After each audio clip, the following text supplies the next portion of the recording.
Welcome back to my channel step ahead. मैं हूँ आपकी टीचर सृष्टि और आज हम करने वाले हैं क्लास 11th का चैप्टर स्ट्रक्चर ऑफ एटम का topic dual behaviour of electromagnetic radiation. So मतलब electromagnetic radiation dual behaviour show करते हैं, means it behave like a particle as well as wave as well. चलिए अब हम इसे समझते हैं। The particle nature of light posed a dilemma to the scientist. On the one hand, it could explain the black body radiation and photoelectric effect satisfactorily, but on the other hand, it was not consistent with the known wave behavior of light, which could account for the phenomenon of the interference and diffraction. अब क्या हो रहा है? Light ना चार behaviour mainly show करती है.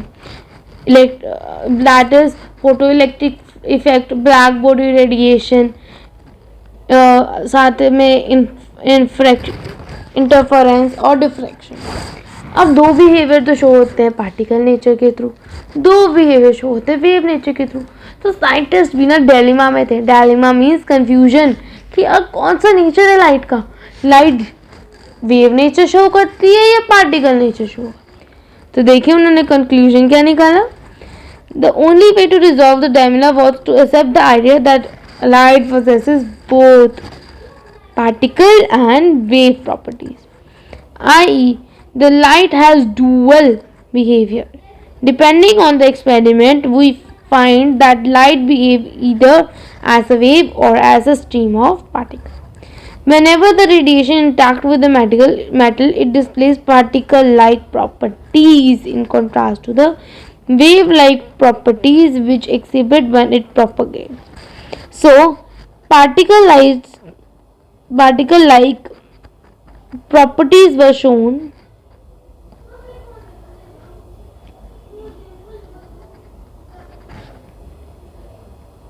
when the both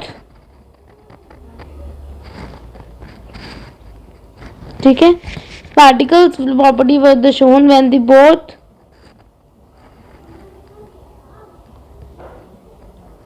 are in contact or interact, when both interact with each other. इधर तो आएगा नहीं बाकी. सो वेव में आपको ऐसे बता देती हूँ, जब वो प्रोपोगेट करता है तो वेव प्रॉपर्टी शो होती है. This concept was totally alien मतलब अजीब से था. To the way the scientist thought, अलग ही उस तरीके से जैसे साइंटिस्ट सोचा था वैसे तो था ही नहीं. ठीक है. It turn out as you shall see later that some microscopic particle like electron also exhibit wave like dual. तो माइक्रोस्कोपिक पार्टिकल भी ना डुअल बिहेवियर शो करते हैं. चलिए अब हम करेंगे एक क्वेश्चन कौन सा. एग्जाम्पल एनसीईआरटी का 2.6. मुझे पता आप लोगों को ना एग्जाम्पल करने में भी बहुत मुश्किल होती है. चलिए आज आपकी इस मुश्किल को हल करते हैं. अब ध्यान से क्वेश्चन देखिए. Calculate the energy of one molecule of the photon of radiation. ठीक है. Whose frequency is this. Means we are given with nu that is 5 into 10 raised to power 14 hertz लिख देते हैं हम इसको.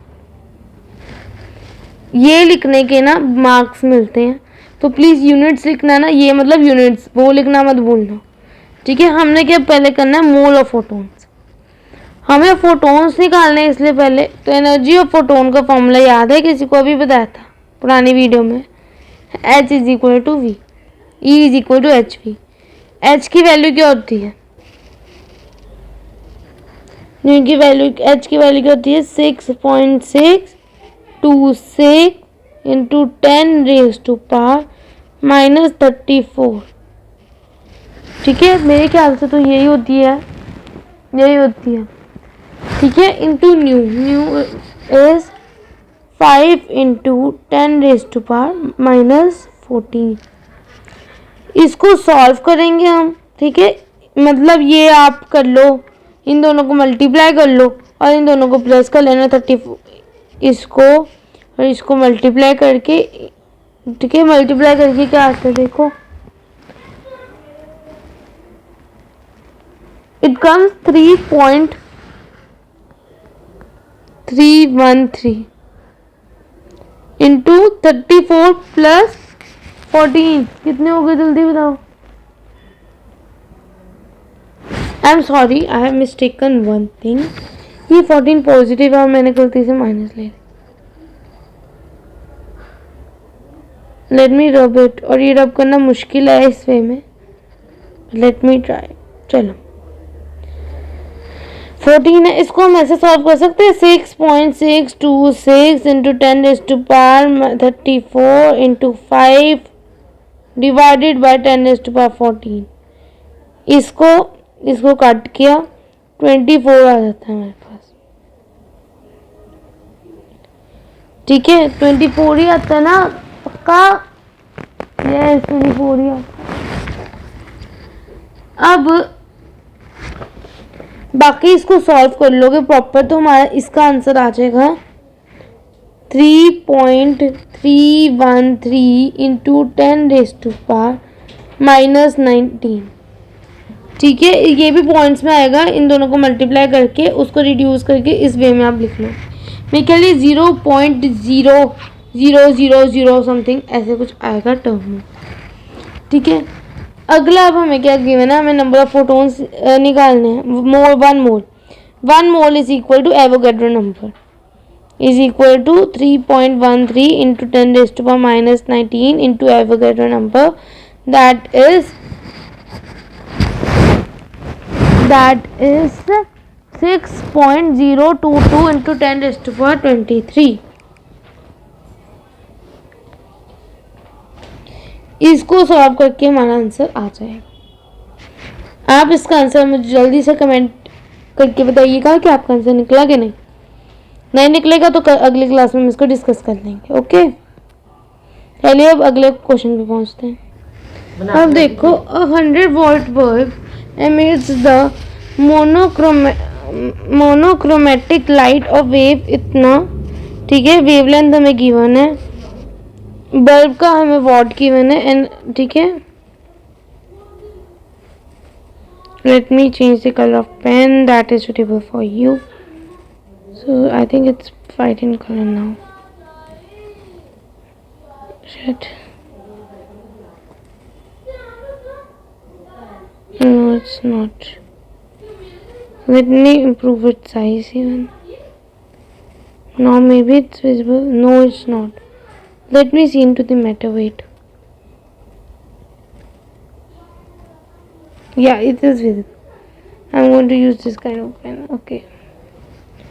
So think. एनर्जी जितनी वो emit करता है हमें कितनी गिवन है 100 वॉट। इसको 100 जूल पर सेकेंड में हमने लिख लेंगे। ठीक है, अब हमें ई निकालने, it is equal to h into nu, you know that. ठीक है, and nu is equal to